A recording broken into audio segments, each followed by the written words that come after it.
Hola! Toleleje, toleleje. Kunin at basahin, kunin at basahin. Ako po si Kuya Sam Pagaduan, ang inyong kasama sa ating lumalim at mamunga Gospel Reflection. Ngayon ay July 22, 2026. Ang mabuting balita ng Panginoon ayon kay San Juan, chapter 20, verse 1 to 2, verse 11 to 18. Madilim-dilim pa ng araw ng linggo, naparoon na si Maria Magdalena sa libingan. Naratnad niyang naalis na ang batong panakip sa pinto ng libingan.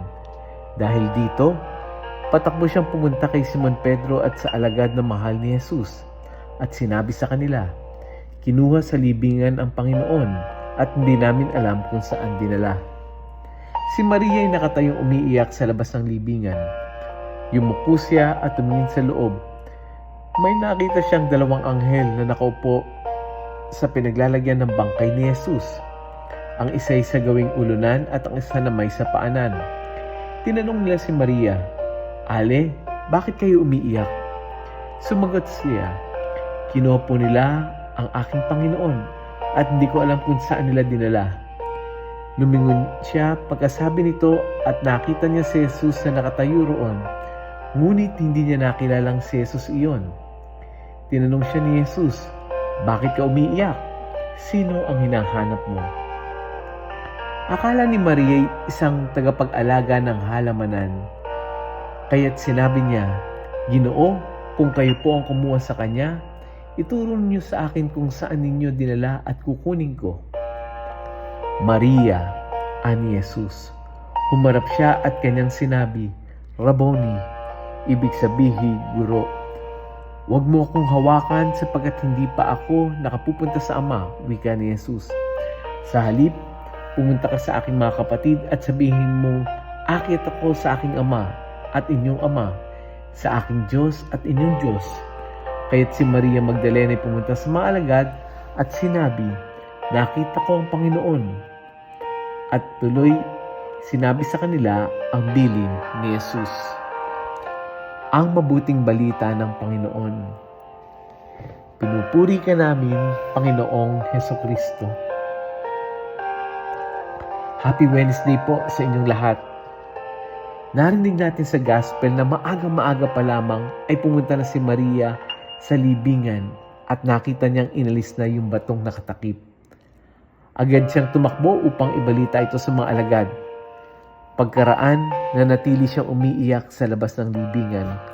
Habang umiiyak, nagpakita sa kanya si Jesus. Pero ano nangyari? Hindi niya siya nakilala. Inakala niyang si Jesus ay isang hardinero. Bakit? Hindi dahil nagbago ang mukha ni Jesus, kundi dahil ang isip at puso ni Maria ay nakatuon pa rin sa pagkawala ni Jesus. Hinahanap niya ang isang patay ni Jesus, samantalang ang kaharap niya ay ang buhay na Panginoon. Nabago lamang ang lahat, pansinin niyo kailan, nang tawagin ni Jesus ang kanyang pangalan, Maria. At agad niyang nakilala ang Panginoon at sumagot, Rabboni, na ang ibig sabihin, guro. Ipinapakita nito na ang pananampalataya ay hindi nagsisimula sa ating paghahanap sa Diyos. Mas nauna ang Diyos na tumatawag sa atin. At nang makilala niya si Jesus, hindi siya pinayagang manatili lamang sa sandaling iyon. Sabi ni Jesus sa kanya, "Humayo ka sa aking mga kapatid at sabihin mo sa kanila." Ang unang saksi na muling pagkabuhay ay naging unang tagapagbalita nito. Napakaganda ng detalye natin sa Gospel ngayon. Hindi sinabi ni Jesus ang mahaba at malalim na sermon. Hindi niya ipinaluwanag agad ang lahat, kundi ano lang ginawa niya? Tinawag niya ang pangalan ni Maria. At sapat na yon. Naisip ko, gaano nga ba kahalaga na marinig natin yung pangalan mo mula sa mga taong tunay na nagmamahal sa iyo? Sa mundong ito, marami ang tatawag sa atin gamit ang ating pagkakamali. Tatawagin kang palpak, tanga, mahina, You're not enough. You're a failure. May iba namang tatawagin ka ayon sa iyong trabaho. Ma'am, sir, ayon sa iyong posisyon, ayon sa iyong tagumpay. Pero si Jesus, tinatawag niya tayo ayon sa kung sino tayo sa kanyang puso. Kaya kapag sinabi niyang Maria, hindi lang pangalan na binibigkas niya.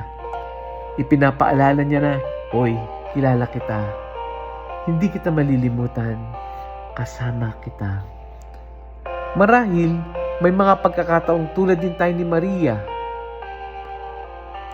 May mga araw na pakiramdam natin ay parang wala ang Diyos. Nagdarasal tayo pero parang tahimik ang langit. Nagpapagal tayo pero parang walang nangyayari.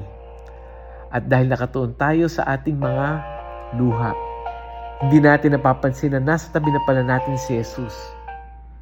Baka nga, dumating siya sa pamamagitan ng isang kaibigang nakikinig, sa isang salitang nagbibigay lakas. Dumating si Jesus sa isang tahimik na sandali ng panalangin. Minsan, sapat nang maramdaman natin na may tumatawag sa iyo, sa iyong pangalan, at nagsasabing, "Anak, halika rito." At kapag narinig natin ang tinig na iyon, huwag mong sarilinin ang iyong karanasan. Tulad ni Maria Magdalena, lumabas ka at ibahagi ang pag-asang natagpuan mo. Let us pray. Lord, maraming salamat dahil kilala mo kami sa aming pangalan. Kapag nalulungkot kami, hanapin mo kami. Kapag nawawala kami ng pag-asa, tawagin mo kami. Kapag hindi ka namin makita dahil sa aming mga luha, buksan mo ang aming mga mata upang makilala ka. Gawin mo kaming laging bukas sa iyo. Handang magmahal, handang makinig sa iyong tinig, at handang ibahagi sa iba ang mabuting balita ng iyong muling pagkabuhay. Amen. Friends, share natin yung audio gospel na ito. Share natin to sa ating mga kaibigan, sa ating mga kakilala, sa ating mga GC. Muli, ako po si Kuya Sam Pagaduan, lagi nag-aanyaya. Halina, tayo ay lumalim at mamunga. Lumalim sa pananampalataya at mamunga ng mabubuting gawa. God bless us all.